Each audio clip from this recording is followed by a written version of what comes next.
Hello everyone, welcome to my YouTube channel Varun Banjara 555। तो कैसे हो मेरे प्यारे स्टूडेंट्स। तो बच्चों, ये वीडियो आज कक्षा 12वीं वालों के लिए होने वाला है, जो कि अध्याय 1 है, आत्म परिचय। बच्चों, आज हम आपको बताने वाले हैं अध्याय 1 से आत्म परिचय से बच्चों संपूर्ण अभ्यास प्रश्न उत्तर। ठीक है। इससे पहले हमने आपको आत्म परिचय में से बच्चों मैं आपको संदर्भ प्रसंग व्याख्या बताया हूँ। ठीक है। और उससे भी पहले बच्चों मैं आपको जीवन परिचय बताया हूँ, हरिवंश राय जी का जीवन परिचय। यदि आप इन दोनों वीडियो को नहीं देखे हो तो आप उसे जाकर देख लीजिएगा। इस वीडियो में हम आपको बताएंगे प्रश्न उत्तर, संपूर्ण अभ्यास प्रश्न उत्तर। ठीक है। और बच्चों, अभी तक आपने हमारे YouTube चैनल वरुण बंजारा 555 को सब्सक्राइब करके बेल आइकन की घंटी को आप ऑल पर सेलेक्ट नहीं किए हो तो कर लो। और बच्चों, आपके लिए 2024-25 के लिए नए व्हाट्सएप ग्रुप भी बन गए हैं। डिस्कशन बॉक्स में बच्चों आपको व्हाट्सएप ग्रुप का लिंक दे दिया जाएगा। आप जल्दी से अपनी कक्षा के हिसाब से ज्वाइन कर लेना और टेलीग्राम भी ज्वाइन करना नहीं भूलना। तो चलिए इस वीडियो को अब हम करते हैं शुरुआत। यहाँ पे आपका पहला प्रश्न है, कविता एक और जग जग जीवन का भार लिए घूमने की बात करती है, और दूसरी ओर मैं कभी न जग का ध्यान किया करता हूँ। विपरीत से लगते इन कथनों का क्या आशय है। उत्तर में आपको यहाँ पे बता देना है, संसार के आम लोगों की भांति कवि को भी अपनी जिम्मेदारियों का एहसास है तथा सुख दुख हानि लाभ को झेलते हुए वह अपनी जीवन यात्रा पूरी कर रहा है। कवि संसार के प्रति अपने दायित्व को समझता है। वह संसारिक कष्टों की ओर ध्यान नहीं देता, बल्कि वह संसार की चिंताओं के प्रति सजग है। वह अपनी कविता के माध्यम से संसार को भारहीन और कष्ट मुक्त करना चाहता है। वह मार्ग में आने वाली चुनौतियों और रुकावट की परवाह नहीं करता है, बल्कि अपने कर्तव्य की पूर्ति करता है। ठीक है। और यहाँ पे आपसे दूसरा प्रश्न पूछा गया है, जहाँ पर दाना रहते हैं वहीं नादान भी होते हैं, कवि ने ऐसा क्यों कहा। ठीक है। इसका आप उत्तर देख लीजिएगा। जहाँ पर दान रहते हैं वहीं नादान भी होते हैं। पंक्ति के माध्यम से कवि कहते हैं कि विलासत एवं उपभोग के साधन होते हैं, लोग वहीं रहना पसंद करते हैं। मनुष्य संसारिक माया जाल में उलझकर जीवन भर भटकता रहता है और वह अपने मोक्ष प्राप्ति के लक्ष्य को भूल जाता है।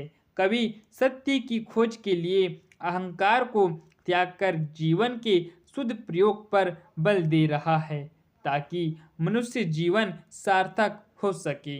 ठीक है। और यहाँ पे आपसे तीसरा प्रश्न क्या कहता है, मैं और जग और कहाँ का नाता। मैं और जग और कहाँ का नाता पंक्ति में और शब्द की विशेषताएं आपको यहाँ पे बता देना है। यहाँ और शब्द का प्रयोग 3 बार हुआ है, अतः यहाँ यमक अलंकार है। इस प्रकार अनेकार्थी शब्द के रूप में प्रयुक्त हुआ है। आपके यहाँ पे 3 पॉइंट के माध्यम से बताना है। पहले और में कवि स्वयं को आम आदमी से अलग विशेष भावना प्रधान व्यक्ति बताता है। दूसरे और के प्रयोग में संसार की विशिष्टता को बताया गया है। तीसरी ओर के प्रयोग संसार और कवि में किसी तरह के संबंध को नहीं दर्शाने के लिए किया गया है। ठीक है। और इसके बाद आपको चौथा वाला प्रश्न आपसे क्या पूछा जाता है, शीतल वाणी में आग के होने का क्या अभिप्राय है। उत्तर में आपको बताना है, कवि ने यहाँ विरोधाभास अलंकार का प्रयोग किया है। इसका आशय यह है कि कवि अपनी शीतल और मधुर आवाज में भी जोश, आत्मविश्वास, साहस, दृढ़ता जैसी भावनाएं बनाए रखते हैं, ताकि वह लोगों को जागृत कर सके उनकी शीतल आवाज में विद्रोह की आग छिपी है।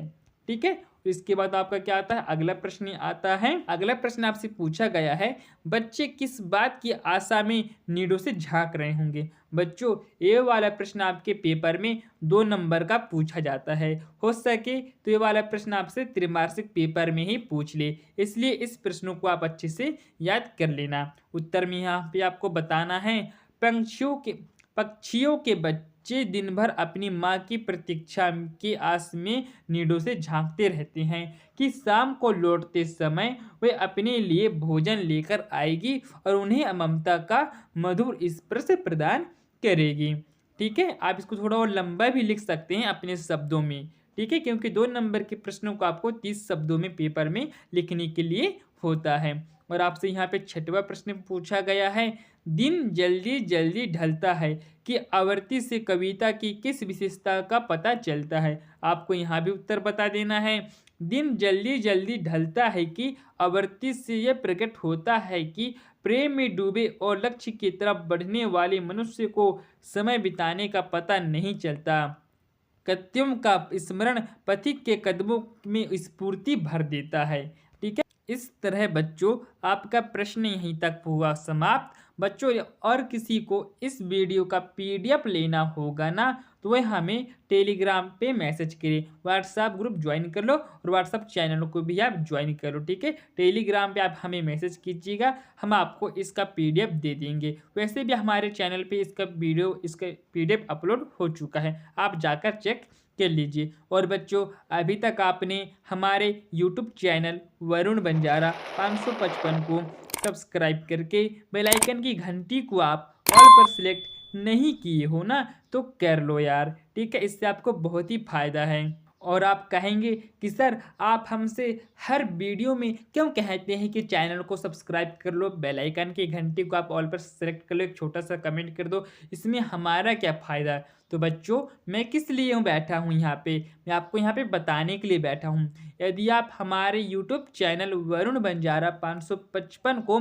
सब्सक्राइब कर लेंगे ना, तो हमारा जो भी वीडियो अपलोड होगा यूट्यूब पे, जब भी यूट्यूब खोलेंगे तो आपके पास पहले, दूसरे, तीसरे, चौथे नंबर पे हमारा वीडियो आपको दिखाई दे देगा। और आप बेल आइकन की घंटी को आप ऑल पर सेलेक्ट कर लेंगे ना, तो आपके पास एक छोटा सा नोटिफिकेशन जाएगा। हम जब भी वीडियो अपलोड करेंगे तो आपके पास तुरंत एक छोटा सा प्यारा सा नोटिफिकेशन पहुंचेगा और आपको पता चल जाएगा कि सर के द्वारा वीडियो अपलोड हो चुका है। आप जल्दी ही उस वीडियो को देख लीजिएगा। तो चलिए बच्चों, मिलते हैं अब हम अगले वीडियो में। तब तक के लिए bye bye, good bye, Vande Mataram.